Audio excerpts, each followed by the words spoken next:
আমাদেরকে রাজ্যপাল বলেছে তারা সরি টু সে বাট তাদের আরেকটু মেধা অর্জন করা উচিত।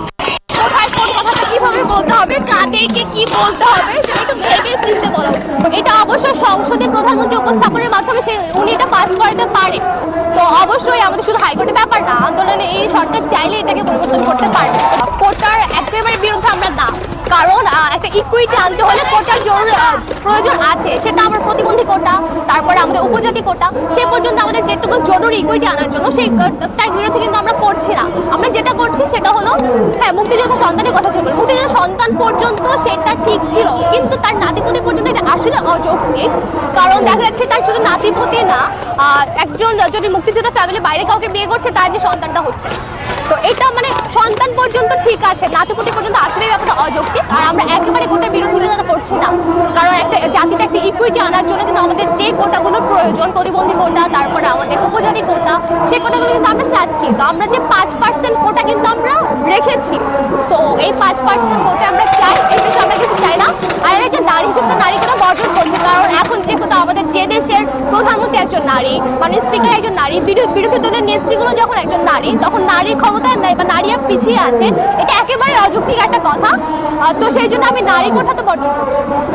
প্রধানমন্ত্রীর বক্তব্য দেখে আমরা অনেকটাই আশাহত হয়ে গিয়েছিলাম, কিন্তু আমরা কিন্তু যৌক্তিকতা যদি না থাকতো তাহলে কিন্তু দেশের লাখো শিক্ষার্থী, লাখো মেধাবী শিক্ষার্থী আমরা যাদেরকে বলছি, তো আমরা কিন্তু রাজপথে নামতাম না। আমরা আমাদের সময় নষ্ট করে আসলে এখানে কেন আসতাম? যৌক্তিকতা যদি না থাকতো, অবশ্যই যৌক্তিকতা আছে এবং আমরা এটি স্থায়ী সমাধান চাই। আচ্ছা, আইনমন্ত্রী যে বলেছে যে এটা হচ্ছে সম্পূর্ণ হাইকোর্টের ব্যাপার, এটা হাইকোর্টের মাধ্যমেই হচ্ছে সমাধান করতে হবে, আন্দোলন করে কোনো লাভ হবে না। আপনারা আসলে এই বক্তব্যকে আপনি কিভাবে দেখছেন এবং আপনারা এই আন্দোলনটা আসলে শেষ করতে কিভাবে আপনারা সফল করতে চান, বা না মেনে নেয় আপনাদের এই আন্দোলন, আপনারা কোন পথে হাঁটবেন? না মেনে নেন পর্যন্ত আমাদের আন্দোলন চলতে থাকবে। আর যেহেতু আমাদের আন্দোলনটা যৌক্তিক, তো অবশ্যই মেনে নিতেই হবে।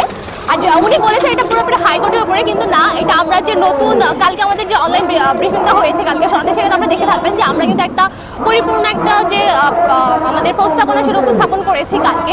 তো এটা অবশ্যই সংসদের প্রধানমন্ত্রী উপস্থাপনের মাধ্যমে উনি এটা পাশ করাতে পারে। তো যতদিন যেটা এই সক্ষমতাটা আছে যে উনি এটা পাশ করাতে পারবে না আমাদের সংসদে, আমাদের নতুন যে প্রস্তাবনাগুলো, পূর্ণাঙ্গ প্রস্তাবনাগুলো, তো অবশ্যই আমাদের শুধু হাইকোর্টের ব্যাপার না, আন্দোলনে এই সরকার চাইলে এটাকে পরিবর্তন করতে পারবে। যতদিন পর্যন্ত আমরা একটা পূর্ণাঙ্গ সমাধান না পাচ্ছি ততদিন পর্যন্ত আন্দোলন কার্যক্রম চালিয়ে যাবে। আপনারা কি কোটা আন্দোলনের বিরোধিতা করছেন নাকি কোটা সংস্কার করার জন্য আপনারা আন্দোলন করছেন? এর সাথে যে মুক্তিযোদ্ধা যে নাতিপুতিদের যে কোটার যে দাবি উঠেছে, আপনারা কি আসলে নাতিপুতিদের সাথে বিরোধিতা করছেন নাকি যে মুক্তিযোদ্ধার সন্তান বা মুক্তিযোদ্ধা যারা তাদের কোটা দেওয়া হয়েছে, এটা নিয়ে কোনো ধরনের সমস্যা বা আপনারা কোনো ধরনের কথা বলেন?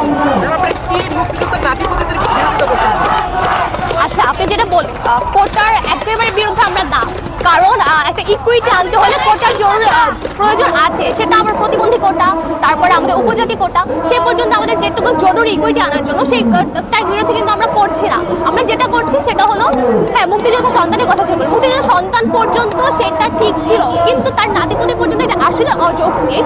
কারণ দেখা যাচ্ছে তার শুধু নাতিপুতি না, একজন যদি মুক্তিযোদ্ধা ফ্যামিলি বাইরে কাউকে বিয়ে করছে তার যে সন্তানটা হচ্ছে, তো এটা মানে সন্তান পর্যন্ত ঠিক আছে, নাতিপুতি পর্যন্ত আসলে ব্যাপারটা অযৌক্তিক। আর আমরা একেবারে কোটার বিরোধিতা করছি না, কারণ একটা জাতিতে একটা ইকুইটি আনার জন্য কিন্তু আমাদের যে কোটাগুলোর প্রয়োজন, প্রতিবন্ধী কোটা, তারপরে আমাদের উপজাতি কোটা, সেই কোটাগুলো কিন্তু আমরা চাচ্ছি। তো আমরা যে 5% কোটা কিন্তু আমরা রেখেছি, তো এই 5% কোটা আমরা চাই, এর বেশি আমরা কিছু চাই না।